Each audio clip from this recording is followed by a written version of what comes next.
I, 32F, have spent the last few years taking care of my grandmother, due to her health declining. To help with her financials, I took side jobs for my grandmother's friends. I would mostly be a housekeeper for a bunch of elderly ladies. One of those ladies is my grandmother's best friend. I'll call her Jamie, 75F, fake name, and has known my family for over 30 years.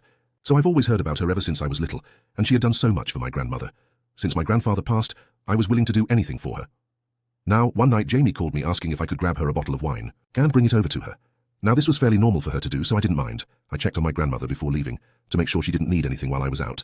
Then I went out to grab Jamie's usual bottle, and pay it right over. Jamie was in her front room in her rocking chair, with an empty wine glass and a preloaded glass apparatus. She was no stranger of the sticky icky. Jamie told me to take a load off and have some fun with her.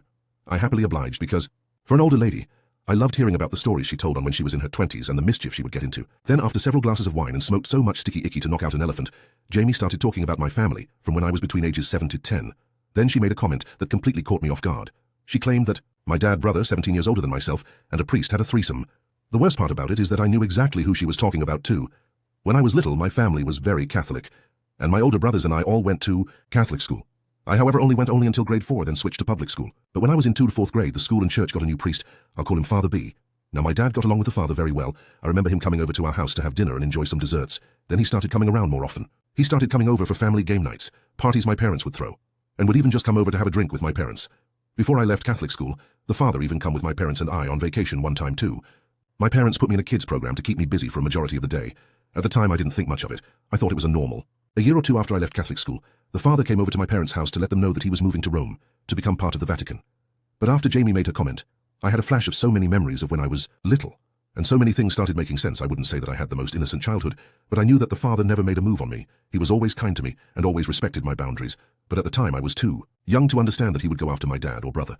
I finally came back to reality, while Jamie is still talking about more secrets about my family. Like how she knows that my mother had stolen thousands of dollars worth of bugger sugar that I was completely clueless about, but again made sense on another experience I had with my newborn son. 2 thugs showed up at my parents' house while I was home alone with my newborn son. They banged on the door so loudly and yelled out my mother's name with threats. They were trying to hang around the house and look for any unlocked doors and windows.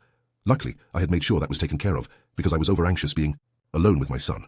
But I had taken my son to my room, then called the police. As they were looking for the 2 guys, I called my mother to see why people were looking for her and yelling threats. She told me not to worry about it, and that she would handle it. There was a new more secrets Jamie spilled that night, but those 2 statements took me aback. I had been looking for answers about some of those things, but no one ever really wanted to talk to me about it. Probably because I am the youngest in the family, almost like they still look at me as if I'm still the baby and not the adult I am. After another hour or 2 smoking cigarettes and the devil's lettuce to numb my brain, Jamie asked if I could help her into bed. I obligated, got her settled, and locked her doors before heading back to my grandmother's house. Now this has been sitting with all this information. Now sure what to do, those things happened in the past, but it's shifted how I look at everyone in my family.